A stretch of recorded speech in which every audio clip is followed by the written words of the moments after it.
Hi, boys and girls. So, in our last lesson, we learned kind of what a book talk is and kind of what that looks like. So, today I have a new story here that I kind of gave you a short preview about, and we're going to learn how we can give a good book talk with a story that we enjoy. So, there are a few things that we need to make sure that we are doing when we are giving a good book talk. We want to make sure that we are looking at our audience or who we are talking to. Whether I am just sharing a book talk with a partner, maybe a small group, or maybe I'm doing a book talk for the entire class, I want to make sure that I am using my eyes to look at who I am speaking to. In this case, we're watching a video, so it's kind of difficult, but you're going to pretend that I'm right in front of you and I'm looking at you and I'm speaking to you. And in this case, I'm looking right here at the camera and you know that I'm talking directly to you. I'm not talking to you and I'm turned like this because that wouldn't make any sense. I have to make sure that I'm giving good eye contact with who I'm speaking with. The second part is that when I'm speaking, I am making sure that I am doing a nice, loud, and clear voice. I'm not whispering because if I was whispering and I'm trying to tell you about a book that I'm reading about, it's going to be really difficult to understand me and hear me because I'm whispering. And I'm also not screaming extremely loud so that it becomes distracting. I'm just using a nice face-to-face voice, an indoor voice, and I'm making sure that I'm not talking too fast and I'm just talking so fast that you can't even understand anything that I'm saying, or that I am talking too slowly. Nice one. I just want to use my normal speaking voice, making sure that I'm saying everything I need to loud and clear so that everyone can hear me and that the people that I'm speaking to know exactly what I'm saying. And the last thing you might have noticed that I've been doing in this video is that I've kind of been using my hands. And that's just a way to kind of show that I'm maybe saying something important, or I want you to draw attention to some different things that I have been doing. So I might use a finger, nice pointing finger, to show an important picture or words in a story that I really want my audience to take a closer look at. Okay, so there are a few things that I can do to kind of make sure that I'm giving a good book talk.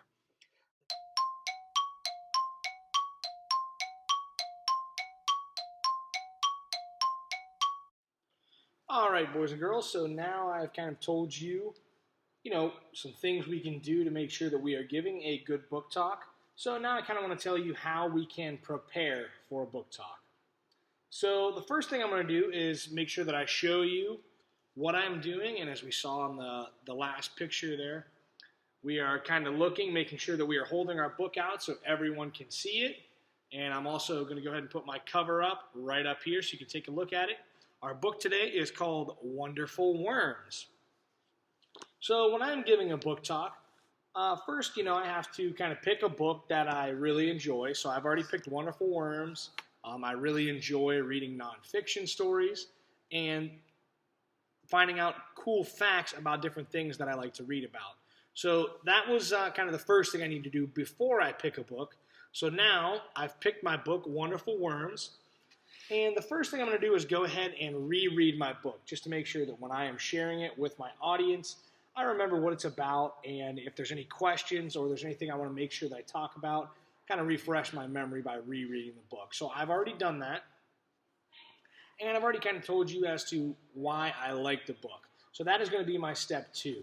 First, I reread the book, my step 1. Now I'm going to tell you why I liked it. And I've kind of already mentioned this. I really enjoy nonfiction stories. I like reading about real things and learning facts about them. So that's going to be my step 2. My step 3, I'm going to make sure that I kind of tell you about the title of the book, make sure I share the author and the illustrator, and if it applies, where the story takes place, who the characters are, and just a short summary of what happens. This is a nonfiction story called Wonderful Worms. It is by Linda Glazer, and the pictures are by Loretta Krupinski. With this being a nonfiction story, I'm not going to have any characters or a story so much. So there's not going to be anything that really happens like you might find in, a chapter book or something like that. I don't really have any characters or names that I need to remember. So I'm going to go ahead and skip past that part. We're going to find that the setting, it's going to kind of tell us all about where the worms' habitats are and things like that. For my step 4, I want to tell you about what I think might get you excited to read this story. And with Wonderful Worms, we might not know a lot about worms before we read this story.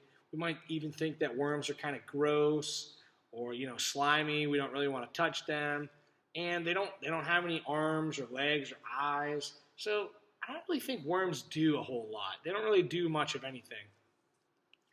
But what if I told you that I think you might find that worms are actually pretty hard-working creatures. They actually do a lot of things, and they're very good for our ground and our soil. And we're going to learn all about that in this story. So even though that, worms just kind of look like a slimy thing crawling around on the ground, they are actually very important, and they have a very important job. So I think that if you open up the story, you can have a chance to find out what that important thing is. And for my last step, step 5, I'm going to make sure that I practice giving my book talk. And, we just did a book talk in our last story about sea lions. I've now done a book talk about wonderful worms. So I think that I've had some practice doing it, making sure that I know the facts and everything about my book that I need to know. Now, I've given you my book talk here on the video.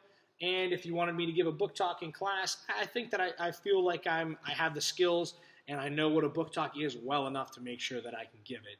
So you might practice a book talk, at home, or you might think about it in your head before you were to give it to your classmates or your teacher here. So I hope that when you go to give your book talk, now you know that you can take a look at a few steps here. We have steps 1 through 5, which I'm going to put a picture up and show you. And you can just kind of remember some of those things that you can do to make sure that you give a good book talk. So,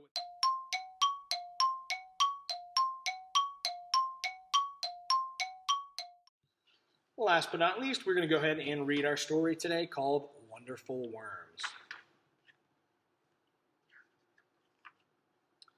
Earthworms are fat and wiggly, like my fingers and toes. They live where it is cool and dark and damp, where roots spread out like underground trees. Worms feel sounds with their whole bodies. They feel thunder when I walk. Put it close there so you can see the worms underneath the feet there. They are wonderful diggers. They dig passageways and burrows, but they don't use shovels or fingers and toes. Take my finger here and just kind of point along some of the worms that they show in the picture here. So I'm drawing your attention to some of the illustrations. How do they do it? Well, they eat their way through and move along. They stretch out long and thin and squeeze in short and fat.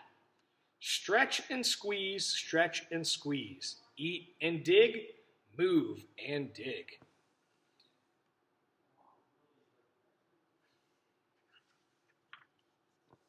Earthworms mix and turn the dirt as they dig and tunnel in the earth. This is one of their important jobs. Kind of gets the dirt nice and fresh and really helps our plants grow nice and strong. They make the soil soft and airy so the roots of plants can breathe and grow.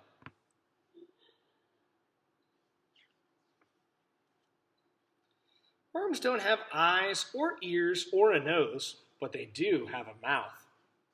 I kind of mentioned that in my book talk. It was one of the facts that I used in my preview. And they need food just like I do, but they eat dirt and rotten leaves. They swallow tiny pieces, and inside the worms, the food changes. Another interesting fact. When it comes out of their tail ends, it makes the earth rich so plants can grow. Earthworms are my helpers, the underground gardeners.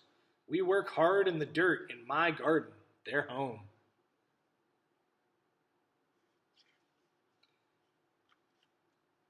And if you would like to learn more about some earthworms, here at the end of the book, there are all kinds of cool facts about these wonderful worms. So now that we've read our story, kind of showed you some cool facts, and I hope that you found one of my favorite nonfiction stories here, Wonderful Worms, very interesting, and maybe you learned something new about earthworms with my book talk and my reading of our story. All right, thanks, and I can't wait to hear your next book talk. I'm very excited. Bye-bye.